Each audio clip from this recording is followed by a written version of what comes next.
Hello दोस्तों, मैं क्षितिज यादव। आप देख रहे हैं मेरे इस यूट्यूब चैनल सक्सेस मेयर पर।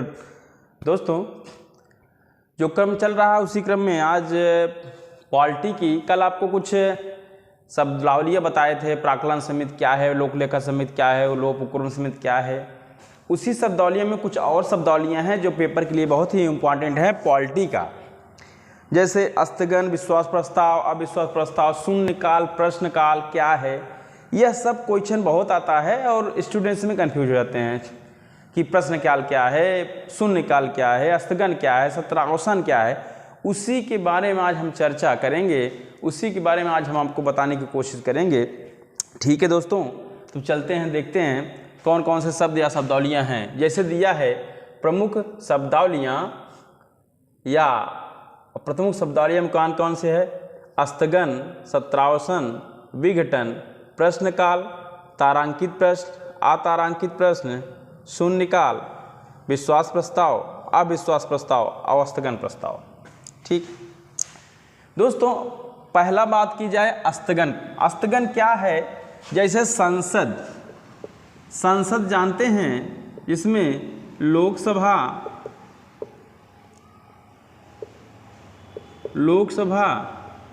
राज्यसभा।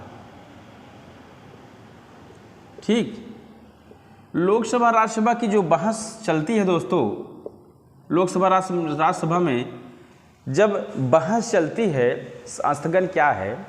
लोकसभा और राज्यसभा में जब बहस चल रही है और उसमें कुछ ऐसी बातों पर बहस चल रही है जो उचित ना हो, तो अध्यक्ष द्वारा कुछ मिनट घंटे के लिए रोक दिया जाता है। कुछ मिनट घंटे के लिए रोक दिया जाता है। जब स्थिति सही होती है तो यह दोबारा शुरू हो जाता है। दोबारा शुरू होता है। स्थगन का मतलब यही है। लेकिन दोस्तों, जब अगर स्थिति नहीं शुरू होती है या अनिश्चित कालों के लिए रोक सकते हैं इसको। तो हमारे कहने का मतलब है, लोकसभा राज्यसभा में चली हुई बहसों पे कुछ समय या कुछ घंटों के लिए उसे रोकना, इसी को स्थगन कहते हैं। संसद में जो बहस चल रही है लोकसभा राज्यसभा में, कुछ समय के लिए रोकना, इसी को हम स्थगन कहते हैं। यह कुछ मिनट भी हो सकता है, घंटा भी हो सकता है। यह स्थिति सुधारने पर दोबारा शुरू हो जाती है या ना सुधरने पर यह रोक दिया जाता है कुछ महीनों के लिए। ठीक, तो यह हमारा स्थगन था। और इसकी यह रोकता कौन है दोस्तों? यह अध्यक्ष। कौन? लोकसभा के अध्यक्ष। लोकसभा के अध्यक्ष द्वारा रोका जाता है। ठीक, अब उसी क्रम में आता है सत्रावसान। सत्रावसान क्या है दोस्तों? जैसे सत्रावसान यह है दोस्तों, जैसे साल में एक वर्ष में 2 सत्रावसान होता है दोस्तों। 2 सत्रावसान होता है। जैसे बजट सत्र, बजट मानसूनी। ठीक, और यह 2 सत्र होता है, 6 महीने का होता है। लेकिन दोस्तों, अगर सत्रावसान की बात की जाए, एक और जुड़ जाता है इसमें, शीतकालीन। तो दोस्तों, यह एक साल में तो 3 ठो माना जाता है, 3 ठो बोला जाता है, लेकिन 2 ठो इसमें होता है। 6 माह पे होता है दोस्तों। 6 माह पे होता है मानसूनी, शीतकालीन, और 3 ठो हम जानते हैं। ठीक, तो बजट छोड़ को। ठीक, तो इसमें दोस्तों बात यह होती है, सत्रावसान यह है जब यह सत्र, कोई सत्र समाप्त होता है, जब जैसे मानसूनी सत्र समाप्त हुआ तो उसी को सत्रावसान कहते हैं। जब इसका समय पूर्ण हो जाता है, कोई दूसरा सत्र चलता है, तो उसी को सत्रावसान कहते हैं। यानी कोई शीतकालीन सत्र समाप्त हुआ तो सत्रावसान कहा गया। सत्रावसान, तो सत्रावसान हम समझ गए होंगे, साल में 2 बार होना है, एक मानसूनी, एक शीतकालीन। ठीक, 3 ठो बताया जाता है, बजट सत्र, मानसूनी सत्र, शीतकालीन सत्र, जिसमें जब यह पूर्ण होता है तो उसको रोक दिया जाता है। इसी को सत्रावसान कहते हैं। ठीक, अब बात की जाए दोस्तों, और यह है कौन रोकता है? यह हमारे राष्ट्रपति द्वारा सत्रावसान किया जाता है। जब मानसूनी या शीतकालीन बजट समाप्त होता है तो इसे हमारे राष्ट्रपति द्वारा इसको समाप्त किया जाता है। ठीक, अब बात आती है विघटन। विघटन की बात की जाए दोस्तों तो विघटन बहुत इंपॉर्टेंट, समझ लीजिए। अब संसद, लोकसभा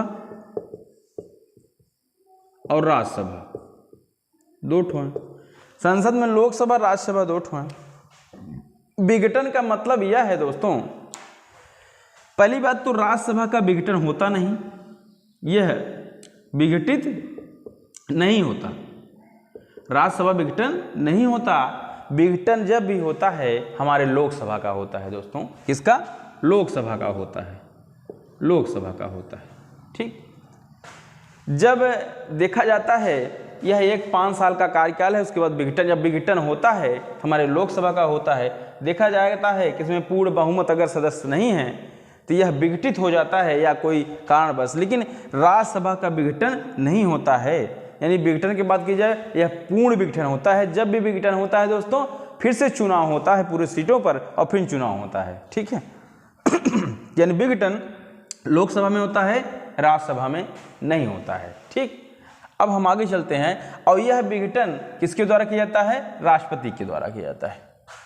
किसके द्वारा किया जाता है दोस्तों? राष्ट्रपति के द्वारा किया जाता है। ठीक, अब हम आगे चलते हैं। अब अगला है प्रश्नकाल। प्रश्नकाल क्या है इसके बारे में जानेंगे दोस्तों। ठीक, तो प्रश्नकाल के बारे में जानेंगे। प्रश्नकाल, इसमें बताया जाता है संसद के कार्यवाही का पहला घंटा। संसद के कार्यवाही का पहला घंटा जो होता है उसे हम प्रश्नकाल कहते हैं। और दोस्तों यह 11 से 12 बजे तक होता है। 11 से 12 बजे तक होता है, इसी को हम प्रश्नकाल कहते हैं। इसमें मंत्री विभिन्न सदस्यों से प्रश्न पूछते हैं। इसमें मंत्री लोग विभिन्न सदस्यों से सांसद सदस्यों से प्रश्न पूछते हैं। सॉरी दोस्तों, बात की जाए तो प्रश्नकाल क्या है? संसद के कार्यवाही का पहला घंटा है प्रश्नकाल है, जो 11 से 12 बजे तक रहता है। इसमें मंत्री संसद के सदस्यों से प्रश्न पूछते हैं। तो प्रश्नकाल क्या है? पहला घंटा जो 12 से 11 होता है, इसी को प्रश्नकाल कहते हैं। ठीक, अब आता है दोस्तों तारांकित प्रश्न। तारांकित प्रश्न, तारांकित प्रश्न क्या होता है दोस्तों? तारांकित प्रश्न यहाँ पे मंत्रियों द्वारा सदस्यों से जो पूछा जाता है उसका मौखिक उत्तर देना, यह तारांकित प्रश्न कहलाता है। जिसमें प्रश्नों का उत्तर मौखिक रूप में देना, मौखिक मतलब बोल के देना, तो उसे हम तारांकित प्रश्न कहते हैं। ठीक, और अतारांकित की बात की जाए दोस्तों, जिन प्रश्नों का उत्तर लिखित रूप में दिया जाए, जिन प्रश्नों का उत्तर लिखित रूप में दिया जाए, जिन प्रश्नों का उत्तर लिखित रूप में दिया जाए, संसद में, राज्यसभा, लोकसभा में बैठी व्यवस्था में जिन प्रश्नों का उत्तर लिखित रूप में दिया जाए उसे हम अतारांकित प्रश्न कहते हैं।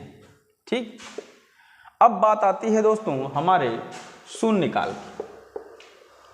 अब बात आती है दोस्तों हमारे शून्यकाल के। शून्यकाल की बात की जाए दोस्तों, यह है शून्यकाल की बात की जाए तो प्रश्नकाल के तुरंत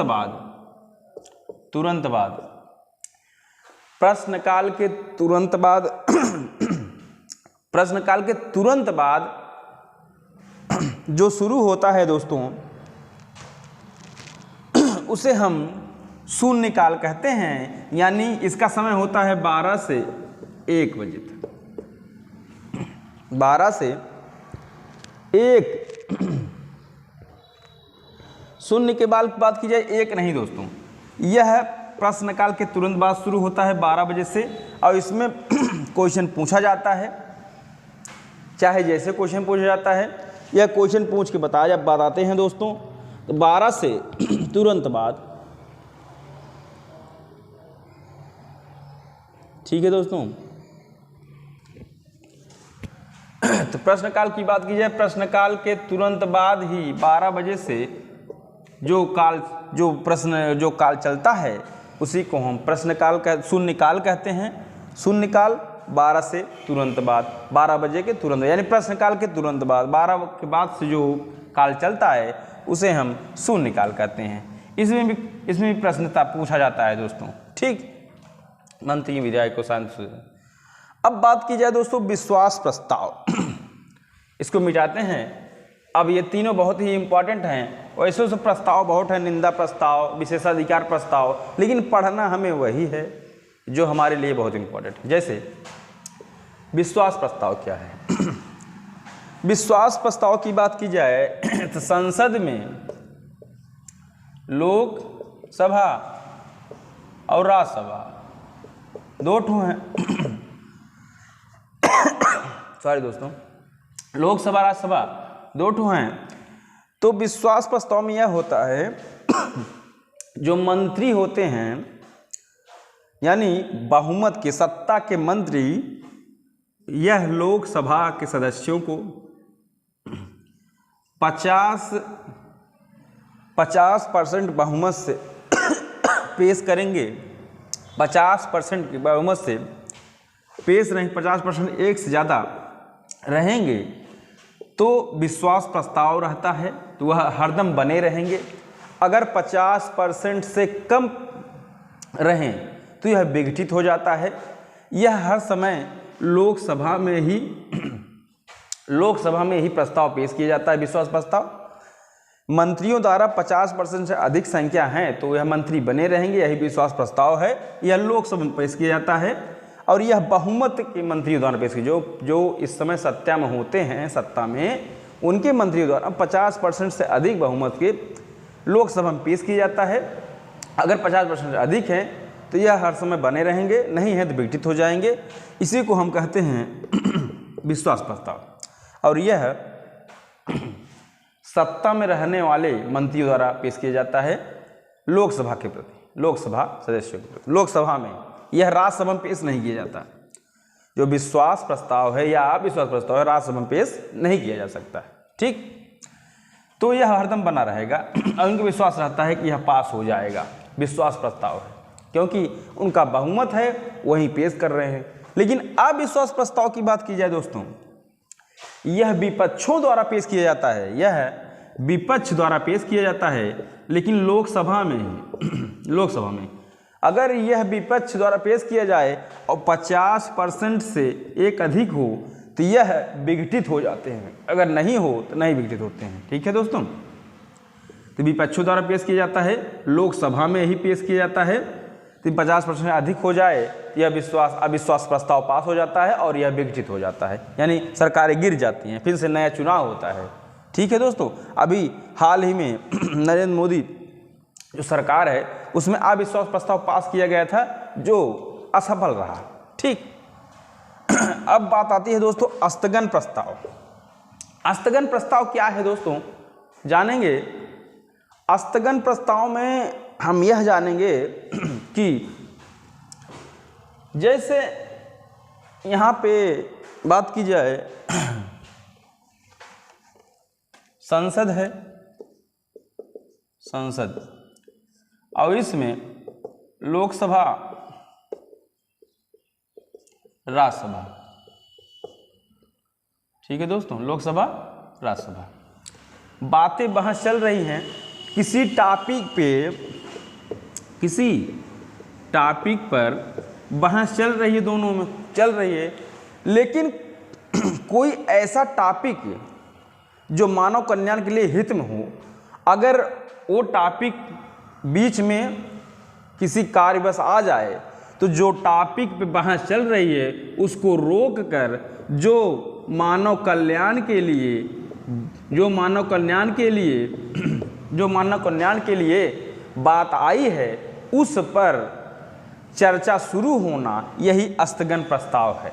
यानी लोकसभा राज्यसभा में जिस टॉपिक पे बात चल रही है उसमें कोई विशेष रूप से मानव हित के लिए बात आती है तो उसको रोककर वो मानव कल्याण के लिए बातों पर बहस करना, तो मानो वही रोकना, वही अस्तगन प्रस्ताव है। वही कोई प्रस्ताव लेके आता है, उस पर बातें चलती हैं, वही रुक जाना और उस पर नई बातों पर शुरू होना, यही अस्तगन प्रस्ताव कहलाता है। तो हमारे कहने का मतलब आज कुछ शब्दावलियाँ थी दोस्तों, जो मैं आपको समझाने की कोशिश किया हूँ अपने तरीके से।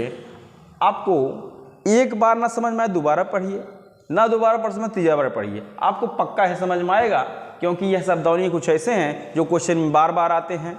यानी तारांकिक प्रश्न क्या है, अतारांकिक क्या है, प्रश्न काल क्या है, शून्य काल क्या है, विघटन क्या है, अस्तगन क्या है, इस तरह से क्वेश्चन पेपर में बार बार आता है दोस्तों। तो देखिए, अच्छा लगा हो तो लाइक शेयर सब्सक्राइब कमेंट जरूर करिए। ठीक है दोस्तों, धन्यवाद।